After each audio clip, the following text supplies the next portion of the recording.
Okay. Okay, and we are live. Thank you everyone for tuning in to this live stream episode with Minnesota cryptocurrency here and Nano founder Colin LeMahieu. And he's going to go over all of the slides that he's presented on Nano, where it's a nice Q&A session here. So we're going to ask some questions here in person. Other people are going to zoom in on the camera and get their heads directly in front of it. Eric. And then and then, of course, we still have tons of time to answer other questions in chat. So make sure you send those in. I have a few from earlier on the cryptocurrency subreddit that we'll get to if we have time. So, Colin, how about you just take it away? It's your chance. We can go through the slides, introduce yourself, let the community know what is Nano. Yeah, definitely. Yeah, thanks for having me here. It's good to be talking in Minnesota, where I guess my computer career started, going to St. Cloud, which is a different place, but still just as cold. And I'm just going to do an overview of what Nano is, what we're trying to do, some basics about how it works, just so everyone's kind of on the same page, and then what we want to do going forward from this year, and then get some questions from everyone. And we'll get started.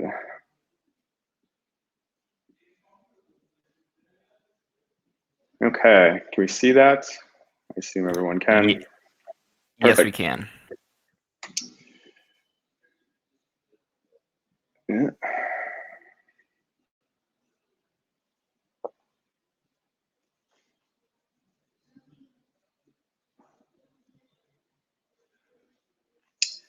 All right, so just a brief overview of what we're trying to do with Nano. So Nano is a sustainable, secured, global digital currency. And we're trying to design a system that's open and accessible to everyone that has access to the internet. And our primary design goals are to be a scalable and decentralized solution for the transfer of value. And some of the key properties we have are that we're feeless inside the network. So if you send 1 nano, the person on the other end will get 1 nano. We're ultra fast.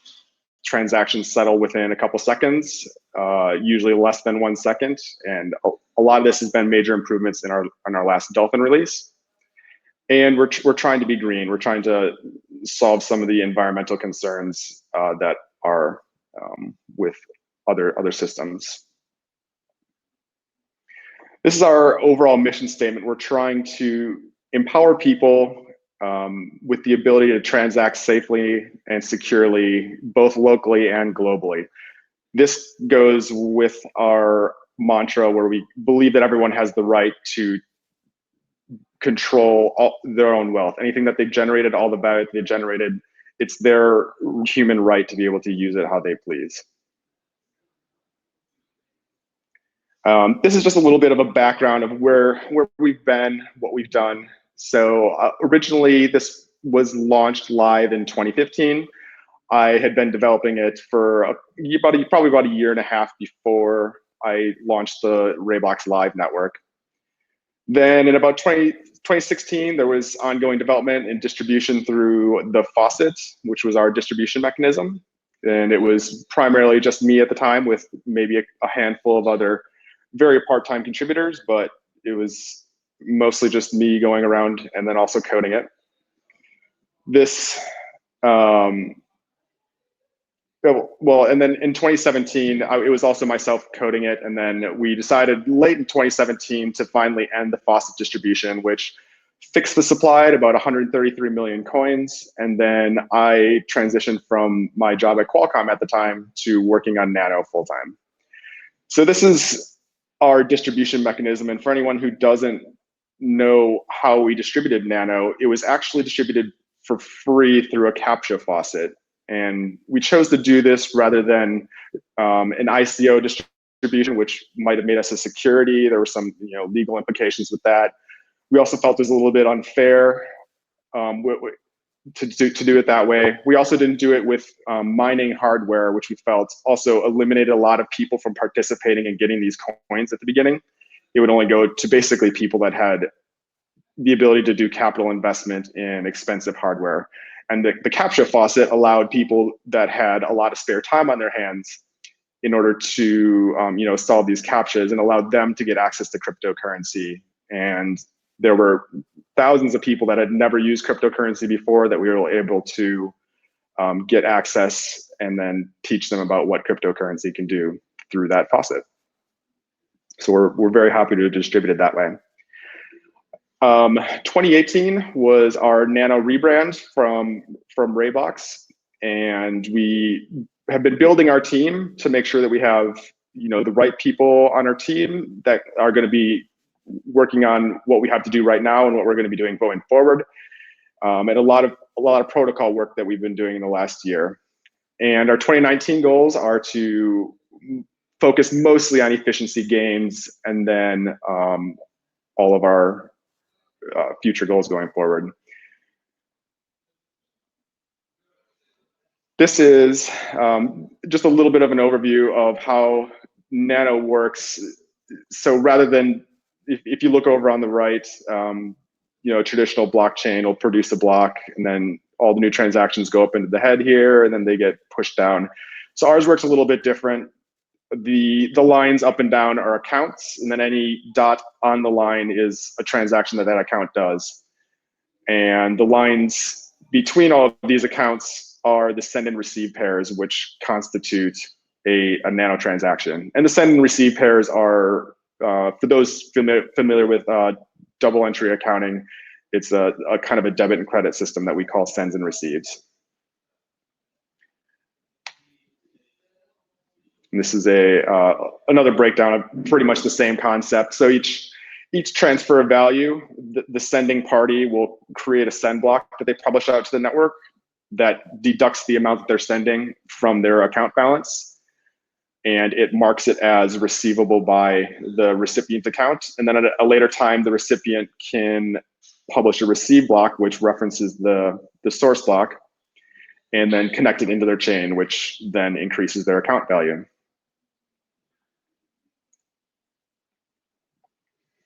So as we mentioned before, without fees, there are no fees in the Nano network. So we have a different mechanism in order to mitigate spam. So our mechanism is to, once again, actually use a proof of work system, but we use this just to make sure that the person publishing the data has spent an amount of time on producing this block, rather than being able to just push them out unrestricted. In the future, two things that we have planned are going to be dynamic proof of work, which is going to kind of move this system into a prioritization mechanism. So people, if there's a lot of load on the network, people can increase the difficulty of the proof of work that they've generated in order to get themselves priority. In this way, people can bump themselves to the head of the line of transaction processing by computing a higher difficulty proof of work. And then we're also going to try to do a more memory-bound proof of work algorithm. So we're not using a hashing algorithm that's more easily parallelizable.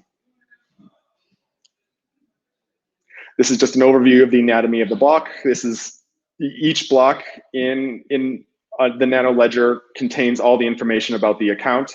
So it gives a very quick lookup. Once again, our focus on speed. We want to do one lookup in order to know whether or not another transaction can be put into the ledger. So this block contains all the information you need: the representative, balance, account, and then a couple other things that kind of hook it all together.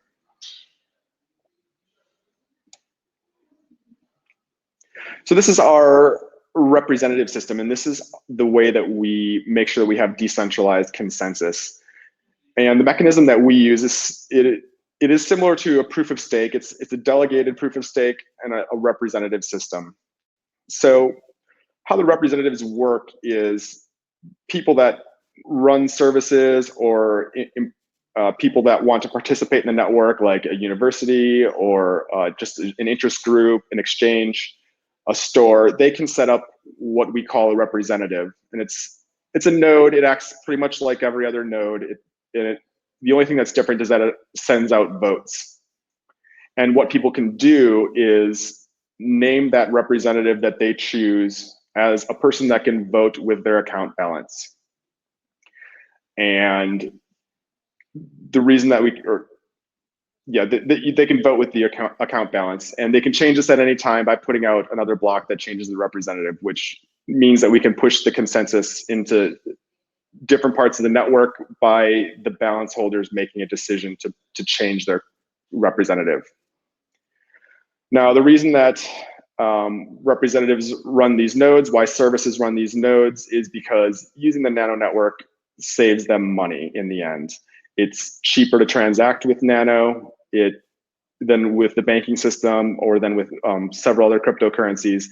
So by running the node in their business and then using that node, they are actually saving money compared to their alternatives. And that's our competitive advantage. That's the reason that people use Nano. Running these nodes is extremely lightweight. The most intensive thing that they use is bandwidth, and bandwidth is fairly cheap. And they use a little bit of memory and I/O. So it's in a stark contrast to more energy intensive ways of generating consensus. And yeah, I already covered. The balance holders can change their representative whenever they want. So if for some reason they don't like a representative is, I don't know, going offline, they can change it to somewhere else in the world, anywhere else, instantaneously by just publishing a new block.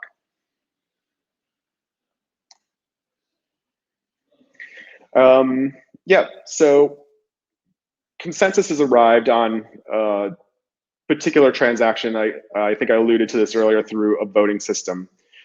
So when a representative gets a new block, it puts it into its ledger, the first one it's seen, and then broadcasts its vote out for that particular block. And anyone with more than 1% of the representative, with more than 0.1% of the total representative stake, will have their vote republished out to the rest of the network. So everyone will be able to observe that.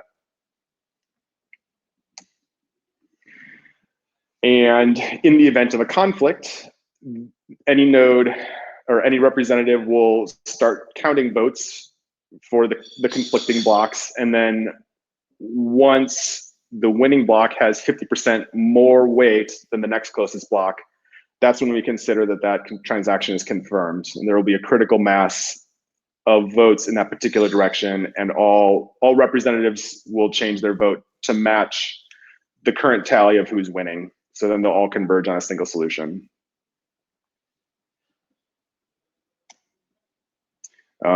What's next? What are we working on? Okay, so these are actually a couple things that we've done this last year. The universal blocks I alluded to, this is a simplification of a more complex system that we had before, which was 4 different types. Now all the state is contained into one block.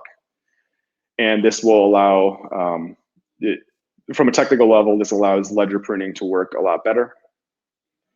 And then vote by hash was an improvement on the hashing algorithm, or not on the hashing algorithm, on our votes, which made them significantly smaller. Since votes constitute a large amount of the bandwidth we used, we greatly reduced it by packing together under a single signature. So what's coming up next? Confirmation height is something that we've actually just recently added, and that's going to be in our testing throughout the V19 testing period. That is tracking confirmed block height per account. It's similar to tracking confirmed blocks in every other cryptocurrency system, except we have to do it on a per account basis since we're a DAG that breaks it apart by accounts. This is going to reduce network traffic. It's going to simplify a lot of the logic we have, and reduce the amount of redundant elections that we need to do. We're going to be converting to a TCP network system, and we're doing that for the flow control benefits. We currently use UDP, and that works fine when the load is low, but when the load is high, operating systems tend to drop packets randomly, which means we have to rebroadcast them, and that just eats up bandwidth. So we're going to be moving over to a TCP system, and we are putting in the dynamic proof of work system and investigating the memory-bound proof of work systems that are out there, seeing which one works for us. And a couple things that we have on the next couple versions, dual phase voting. So right now our votes serve two purposes. It's the negotiation between representatives to figure out when, in order to resolve forks, what we call forks, conflicting blocks. And it's also gives people notification of who's won when they're catching up to the network. So we're going to add an additional type of vote, which is a final vote, which representatives will put out after they've concluded what is to be the answer, rather than just what they've first observed, the first block that they've observed. We can use those for snapshotting by making a nice frontier of all of the finality votes that people have generated. And ledger pruning. We want to get this one done earlier, but other things have just kind of popped up first. So we're still looking to do that, since that'll help out saving on disk space a lot. That's kind of all I have. So I think that should generate some Q&A, hopefully, and see what people have to say. Okay, thank you a lot, Colin. Yeah. Oh.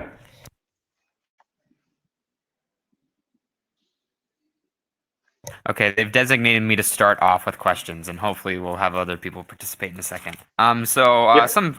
Some basic questions. So first, is pruning currently available for nodes in the network, and is something that you want to make better, or do you still need to implement it for nodes in the first place?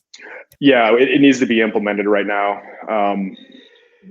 With state blocks and the universal blocks, it's actually very easy once we know which transactions have been confirmed. Once they're confirmed, anything behind it in that account is irrelevant, because we have all the information tied up into the head block, which was the purpose of state blocks. So yeah, we have to implement the whole thing. And then is proof of work necessary for users to vote? In order to vote, no. The only thing that's needed in order for votes is for people to have delegated vote weight to you. And once you reach the threshold, then your vote weight gets rebroadcasting status, and it'll be published out to the rest of the network. Okay, and so I might be confusing the way that the vote weight is calculated and the way votes are go through. So for the vote weight allocation, does that require a transaction?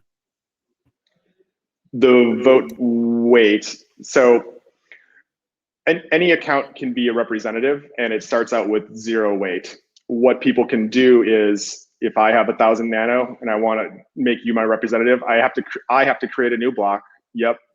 And the representative will now be your account number inside of there. So at that point, you will have 1,000 weight that you can vote with, which is my account balance. Okay, and so does that process require proof of work?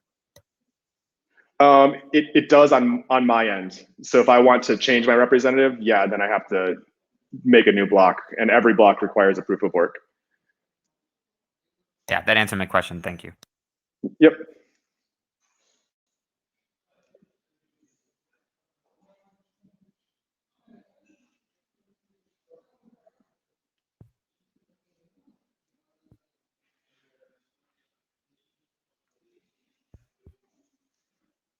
I was wondering, so every cryptocurrency has attack vectors on it of some sort. I was wondering which are there vulnerabilities that you've identified? What are they? And I mean, how could Nano be attacked? Things like that. Yeah. I mean, obviously we're designing it so that there aren't attack vectors, so that we minimize the attack vectors. The ones we've looked at are usually things like spamming the network. What happens if someone just creates a bunch of is just continuously spitting out transactions? So that's why we did the proof of work system. What happens if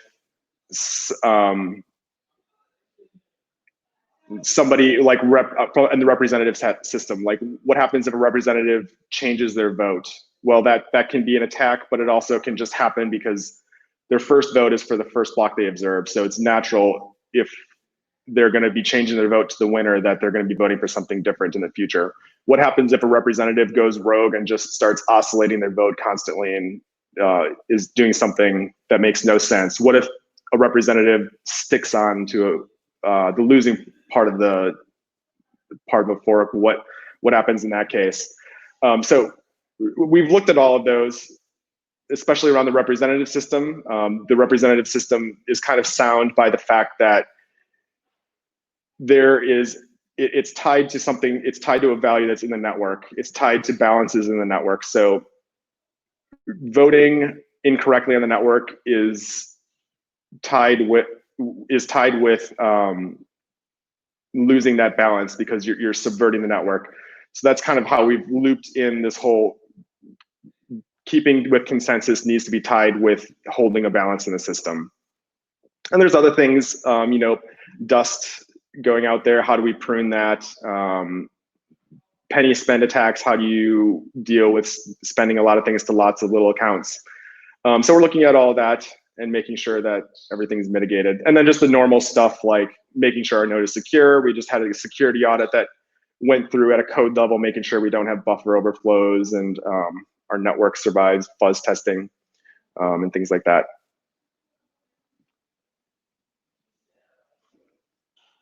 Do you have more exchanges that you plan to be listed on pretty soon? Looks like Binance, you have them. There's a lot of liquidity there. Are there other exchanges on the way? Yeah, I mean, we're always working with exchanges to get listed. This last year, a lot of exchanges have been asking very, very high listing fees on that, and that's not something that we've done, mostly because we don't have a large development fund to work with, but also because we want to make sure that money is being allocated towards development of the protocol. My feeling during the last year was that a lot of those fees were driven by the large number of ERC20 tokens that were being put out. So it's just a matter of a lot of demand, and the way to solve demand is by raising the price. So I think with the decrease of the number of those tokens coming out, will decrease the fees, and that's actually what we've seen so far. People are not asking for those fees anymore. So yeah, any exchange that we can get listed with, especially US exchanges, we're definitely working with them as much as we can.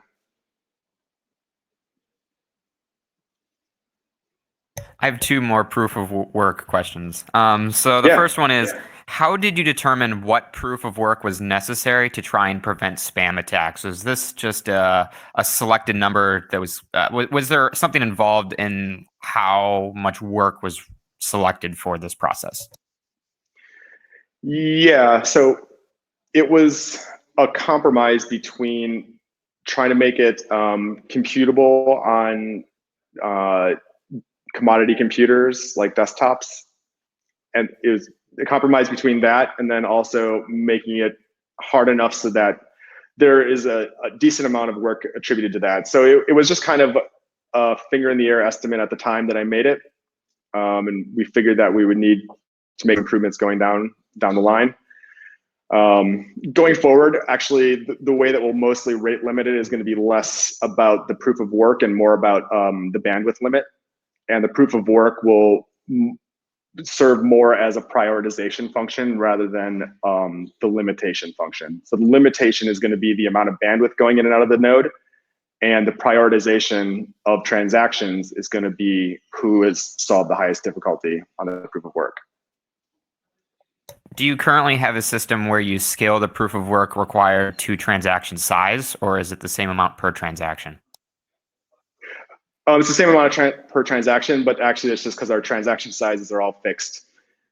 So the only way to spend a balance is by receiving the pending blocks into your account. And by doing that, you're actually, by the process of doing that, you're rolling up all of your UTXOs into a single block before you can spend them. So we kind of use that send receive system as a way to clean up the ledger simultaneously. What if you're sending to multiple? Can you send to multiple recipients at once with Nano? Would those transactions be larger? You actually can't. You can only send to one recipient. Okay, thanks. Yep.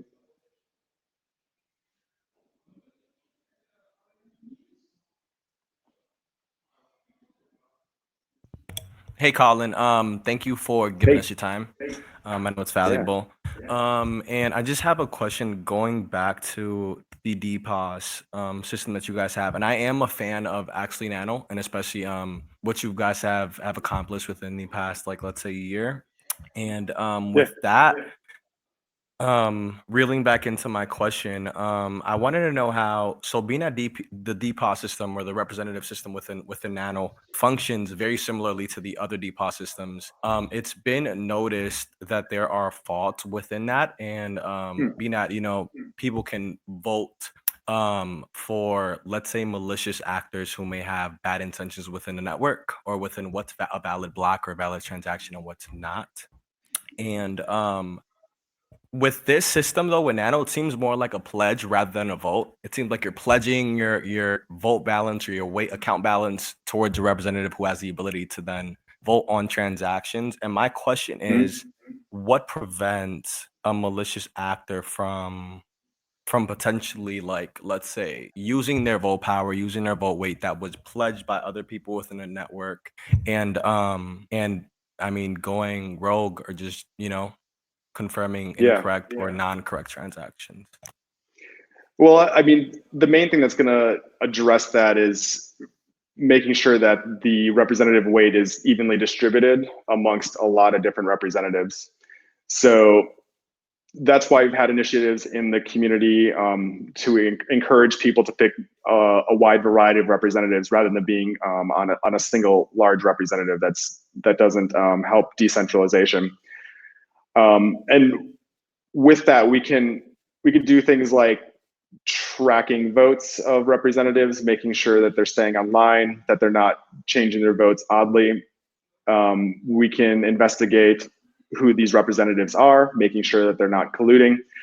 But in the end, it would take a collusion amongst a greater than 50% of the voting weight in order to flip the network, which is a 51% attack. So the consensus algorithm does hinge on the fact that the votes are decentralized, and then that people are making sure that their representatives are live and voting and not colluding with each other. And that's incentivized how? I mean, obviously, being at people who hold Nano and are able to pledge, they obviously have an investment within the Nano network. So, I mean, it's understandable how they would want and wish to vote correctly in this and that and make sure that they're upkeeping decentralization within the network. But obviously, as we've seen within cryptocurrency, that doesn't happen. So I mean, so I know that you're saying that users continuously stay up to date on what's going on, making sure that they're not voting on incorrect or malicious actors. But is there anything that actually furthermore prevents that? Even because I mean, that's what bad actors are. They go against what is supposed to be correct or true. I just want to know if there's like something that's understandable within that. Yeah, I mean, it's going to be a matter of people ensuring that their balances are safe. So there is an incentive for anyone that holds balance in the network to pick a good representative because their balance is at stake. And if they're not securing it well, then it's going to be lost. It's like if I had a stack of gold, that gold is only valuable as long as no one takes it from me. And so I'm not going to put it on my front doorstep. I'm going to put it in a safe. And if people don't do that, I mean, you have to do that in order to keep your money safe. As far as like, is there something that I can do, or as far as the protocol developers can do to ensure that we need to make sure that we're not influencing the system. That's why we don't pick your representatives. And that's why we've always tried to encourage the community to build these representative tracking systems, because we're not the ones controlling that. It's definitely a community effort. Yeah, thank you. And it's just my final question, and it's related to similarly the same thing. It's regarding, because being at Nano is like so focused on keeping network speed so quick efficient and feeless. I'm just, my mind is having a difficult way, or just time trying to understand how representatives can upkeep the correctness of the network. When I mean, Mhm. transactions can come and go and blocks can come and go so quick, so fast. I just can't imagine it. I'm not sure how many representatives over the networks there are. I'm not sure how many. I'm not sure how far they can rebroadcast their vote and how effective that is, how efficient that is. It's just being that Yeah. Nano is focused on speed, it just makes me question it. Oh yeah. Well, I mean, that one actually I can answer pretty well. So votes, or a block is not confirmed unless you see a majority of the representatives check in on a block. So I mean, if they're zinging around on the network really, really fast, there's going to be some sort of limiting factor as far as IO, bandwidth, latency. That's going to slow it down. So if a majority of representatives are being bogged down by some reason, either from bandwidth or load saturation, the confirmations are just going to match how fast that data can be propagated. So if there's a huge load and you don't prioritize your transaction in front, and you don't prioritize your transaction in front, you're just going to have to wait until it's gotten to, and then you see a majority of votes come in. So that's kind of the throttling mechanism that's in there. In the end, we're dealing with a system that has a finite amount of resources, and we have to figure out how to allocate them to solving the problem that we want, making sure that they're all staying in agreement. And we do that just by counting the vote tallies and making sure that a majority is checked in. Great. Thank you again. I appreciate you. Yeah. So one question related. Let's suppose that let's say a colluding group of entities controlled the majority of the Nano voting weight. Could they prevent other Nano users from reallocating voting weight to other participants, or like could they block those future vote allocations from that point on to keep their majority over the network? Yeah, I mean, they could. If your network's been 51% attacked, I mean, they can do pretty much anything you want on it. I mean, one thing that I think is important to keep in mind is that in order to get 51% in Nano, you have to invest in proportion to the market cap. So you have to own or control 50% of the entire market cap. That's in comparison to other systems like maybe a proof of work system where you only need to control 50% of the investment in the capital expenditure that goes toward mining. The capital expenditure that goes toward mining. So the market cap is almost necessarily going to exceed the capex on mining hardware. Okay, so to add to that, like, so currently, I believe looking on some of the tools to prepare the list of current voting allocation, Nano developers control about 20%. I believe Binance has about 25% of the voting weight. One of the benefits of traditional proof of work is that there's a sustained cost to the 51% attack. I need to continuously invest resources. Are you concerned within Nano that if an entity were to gain that, even for a moment, that they would be able to control the network indefinitely rather than over a period where they're expending real resources to maintain that control? Yeah, I mean, that's kind of a question of, is your consensus pool bounded or is it infinite? So our consensus pool is bounded, and proof of work systems, it's potentially infinite. So in one case, in your case, yeah, if there's a momentary 51% attack on this, it can go forward indefinitely. However, the issue with an unbounded system like proof of work, like a proof of work system, is that you are vulnerable to a rented attack on a specific thing. And in order to destroy trust in the system, sorry, I'm having a little bit of a, let me do this. We can still hear you. Can you still hear us? Yeah, I can. I'm just going to put this up here, maybe a little less bandwidth. In order to do in order to destroy trust in the system, you don't have to have a sustained 51% attack. You just need to be able to target it at any given point in time of your choosing, being able to flip a specific transaction. So you don't need to continuously and ongoing expend that energy in order to ruin the system. You only need to be able to do it when you want, at your will, and then people won't use the system anymore, because at any given time, the transactions can be flipped and you don't know when. So it's not a definite like win or lose either way. I think they have pros and cons, but I think there are benefits to this one. But yeah, I mean, it kind of just depends on how you look at it. Yeah, thank you. Has there been any research that's gone into the current Nano proof of work algorithm? One of the reasons why people feel comfortable with Nakamoto is not because there aren't any faults with it, but because we understand it pretty well. Do you know? I'm aware of similar protocols like Spectre and Phantom that have been developed with several researchers. Is there any other literature we can look at to look more about how this proof of work has been tested? The proof of work algorithm or the consensus algorithm? Sorry, the consensus algorithm. I misspoke there. Thank you. Oh yeah. I mean, it's a pretty simple bandwagon voting system. I'd have to open up my distributed computing book, but I mean, there's nothing really new about it. And I mean, Doug, I mean, I've said this before. I don't dislike proof of work. I actually think it's a very elegant system in a lot of ways. My only drawback is that it consumes a lot of energy, and you can iteratively undo the consensus. So if the network is no longer making forward progress on the highest tip, as soon as they stop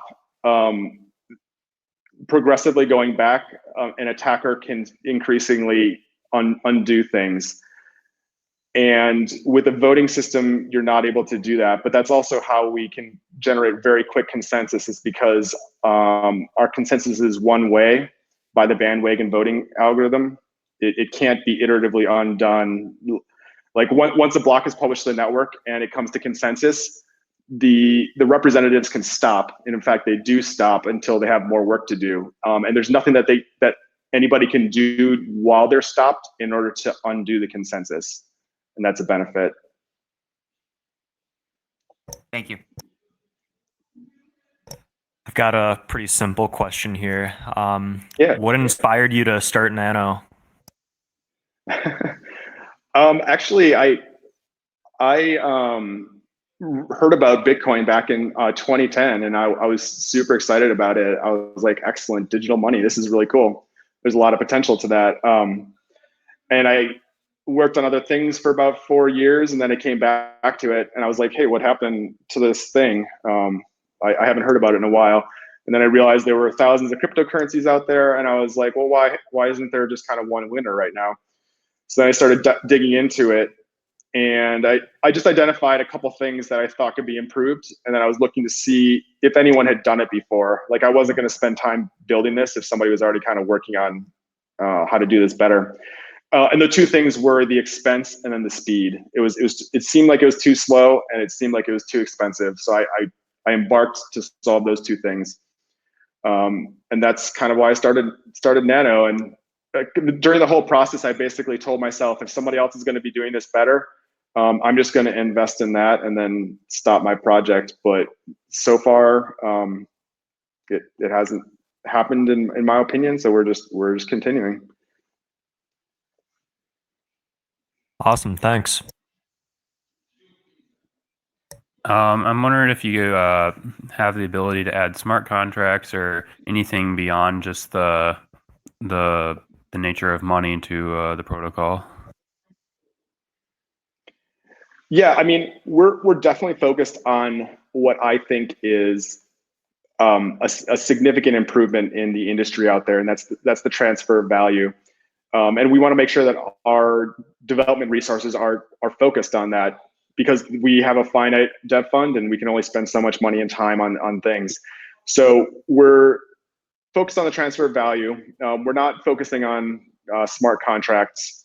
I think that smart contracts have some work to do, because they can do effectively one thing right now, and that's transmit value in the end. They can only cause one side effect to happen, and that side effect is to move a value in an account.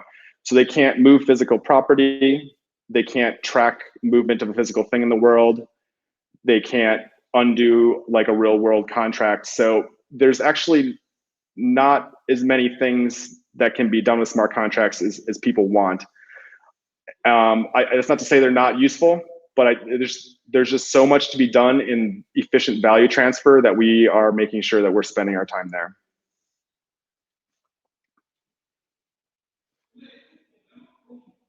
I was wondering how many developers you have.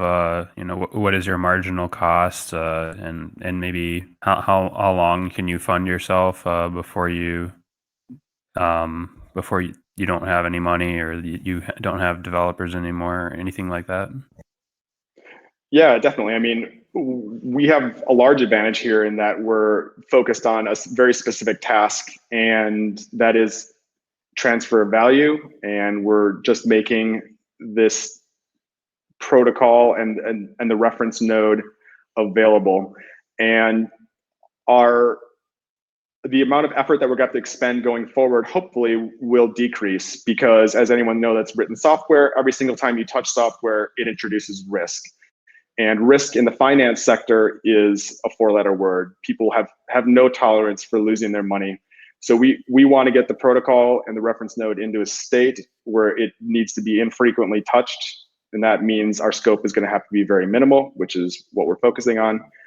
And when we push and get larger adoption in this, just like other open source projects have gotten, they get industry buy-in, they get industry contributions to maintain it going forward. So the development fund doesn't need to last forever. It needs to make sure that the protocol is complete and ready for people to have wider adoption. And we're on a good trajectory for that. How many devs did you have working on it right now? Oh yeah, right now we have 4 or so core devs working on it. I think we've had 6 over the last year, and then a couple moved on, got hired to other projects, but also we've completed a lot of the work that we wanted to do this year. So we're doing pretty well on that. And we have a couple guys in comms, we have a couple people on the business side, and a lot of the stuff that we focus on is making sure that the community is supported, exchanges are supported, and vendors are supported in using the Nano node, and they take it from there.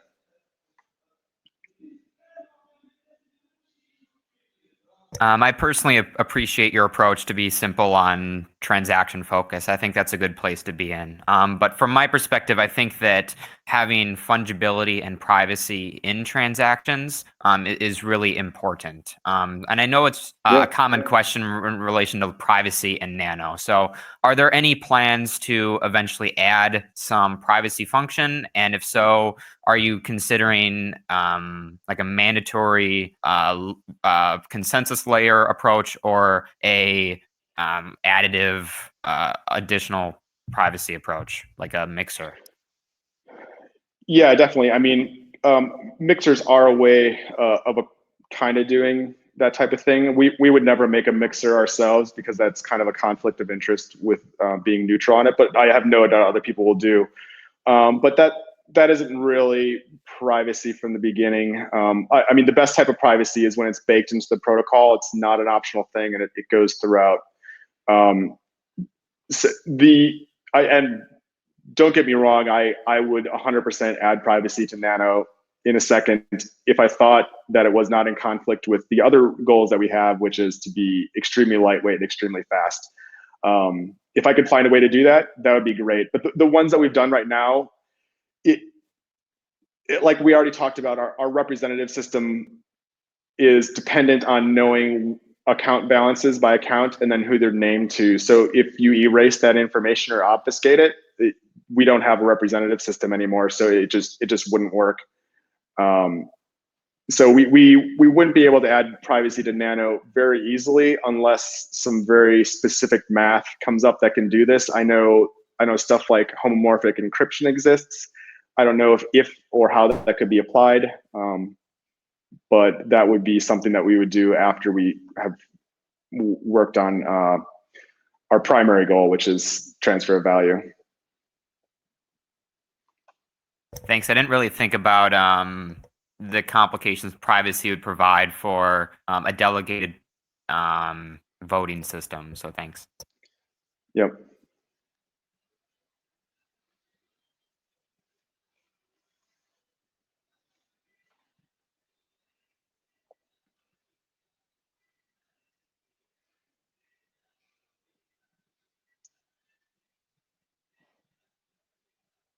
Hey, Colin. I understand. Yeah. And it's me again. I'm sorry. But I understand how you spoke on regarding to the previous question that was asked related to funding. I agree on your point of view. I don't think that any project that is currently out is expected to require funding forever, nor are the teams and developers and creators expected to stay on the project forever. So everyone watching, I hope that you understand that. So I understand that. I'm wondering though, because I'd like to get a clear view though of how well you guys are funded and how much you guys can grow within a team size. Because I know you spoke on 4 developers. I'm now on your team page. You have a total of is it 8? Yeah, so 8 actual team members, including yourself. And I know that team members are a very important factor, especially when it comes to marketing, when it comes to community management, growth related activities and efforts to actually spread the wider base and wider notoriety of Nano. So I'm wanting to know what is the figure of your current, or do you guys have this public information? What's the figure of the actual Nano funding for the future development and ongoing cost and overhead and all that that's taking place? And how are you guys doing within this market? Yeah, I mean, actually, even though we have one of the smallest development funds that are out there, we are incredibly lean on how we operate, and that's been very beneficial to us over the last year. So while a lot of other projects have been operating with dozens or possibly hundreds of people, once the bear market of this last year had occurred, they quickly were unable to sustain themselves and unable to fund themselves. And we specifically made sure our expenditures were going down, probably starting last April, the spring of last year, when it seemed that there would be likely a downturn. So we were making sure our expenditures were minimized.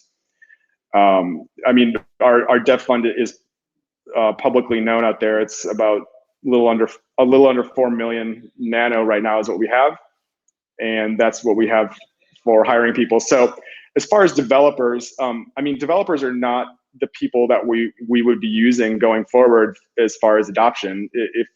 If we're reaching out to people, what we really want are business people.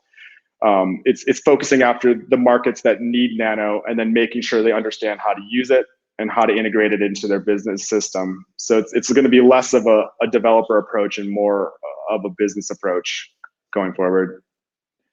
I mean, the only thing that we can do, the only thing any business can do is make sure that you're being as efficient as possible, minimizing your expenditures, making sure you're watching them, and then making sure that you're achieving your goal. And our goal has a finite timeline, which is to make sure the protocol is in a steady state such that other people in the industry can do the slight tweaks and slight maintenance that we want going forward. But again, Nano's not a business. We're not a revenue generating business. We're a nonprofit, and our scope is very limited. So everyone else that builds businesses on top of Nano, I mean, they're the guys that need to watch their revenue, need to watch their expenditures. They're the ones that report their earnings to their investors. But yeah, we don't have investors. We just have this dev fund that we're using.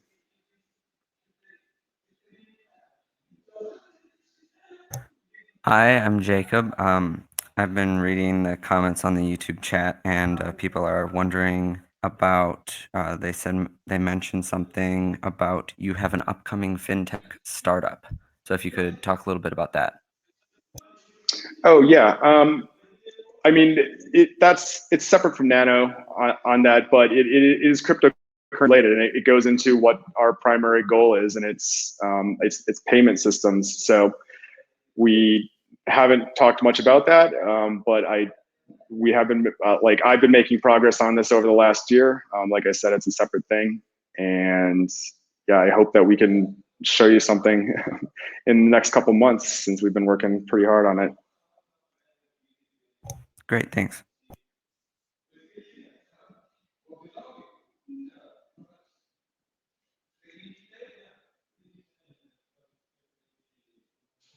I can pull in another question from YouTube here. Someone said that if you were, due to some unfortunate circumstance, unable to continue development on Nano, what would the handover process look like for your team, and would Nano still be okay? Yeah, it's a good question. I mean, I have been teaching my team as much as possible, everything about the node internally. One of the next steps I want to do, which I think goes into the adoption phase, is doing more talks about how the Nano node works, what makes the consensus algorithm work, and making sure that a wider variety of people understand everything on that. We've been incredibly busy this last year because we've had to play 10 years of catch up in 1 year. All the other consensus systems out there have had a lot of years to kind of get their things into their current state, and we've had to play catch up on it very, very quickly. And we've done a great job, but that means other things have lagged behind. Like, I haven't done as much writing as I want to be able to do. I haven't done as many talks as I want to be able to do. And I think that we're quickly getting into a point where we can do that going forward. But there isn't anything that, from a purely functional standpoint, there's nothing that I control or that the Nano team controls that is critical to ongoing operation. I mean, we have representatives out there. The software is open source. We don't own anything that is going to get shut off that would stop it. I mean, by design, otherwise it's not decentralized.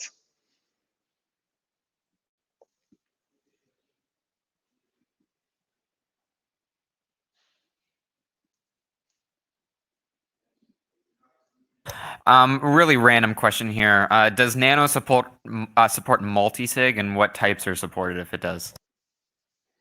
Oh no, we actually don't have multi-sig in it. It's something that I've mulled over a little bit. One, because it would make the transaction size larger or possibly variable, which is just different. It's not necessarily bad. And also because there's two ways to approach multi-sig. One way is to approach it at a protocol level, where the multi-sig is done in the protocol. The other way is to do it at a hardware level, where you have a machine and then you divide it up by, you split the key amongst several cards, and then you have physical controls over where those cards, the smart cards, are in order to do this type of signing.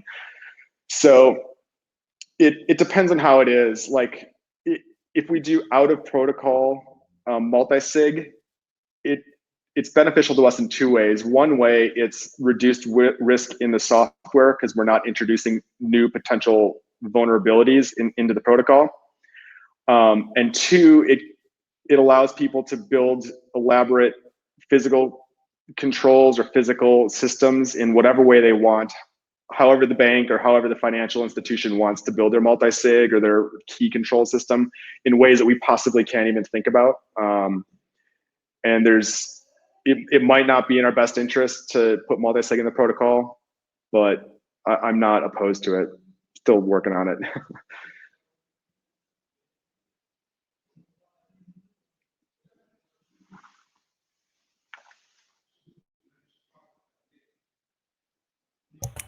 Hi, it's Jacob again. One more question from YouTube. And that is, has Nano been looking at getting integrations with other apps or other companies getting integrations so that they'll use Nano? Oh yeah, for sure. We're always looking at integrations, and that's actually the preferred word that we use, is integrations. People integrating Nano.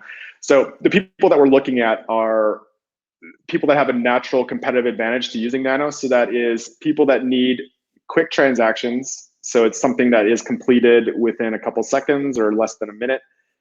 And also something where people are getting their revenue or their profit margin eaten up by fees, maybe because they're using Visa or just credit cards or just any other system that eats up their fees. So those are the type of people that we're going after first, and we have been, and we're going to continue and ramp up our effort to find those people with beachhead integrations and just expand out from there. That's kind of our approach. So yeah, definitely, constantly. Great, thanks. Okay, Colin, I think that's it with us for the questions. Thank you so much for taking the time to speak Cool. with us today. We really appreciate it here in person, and I'm sure that the over 100 people watching online appreciated it too. So I think it was really beneficial. Is there anything that you want to leave us with? I don't think so. I mean, I am really excited about this year. I mean, I am an inventor and I get bored very, very easily, but I'm sticking around with Nano because I think there's an amazing amount of potential here. So I'm really excited to see what's going to happen in the next year. And I hope everyone else does too. I really appreciate you giving me, just like talking with me. It's good talk. Yep. Thank you, Colin. And again, thanks to everyone who watched. We appreciate you joining us. See you all later. Take care. All right. Bye.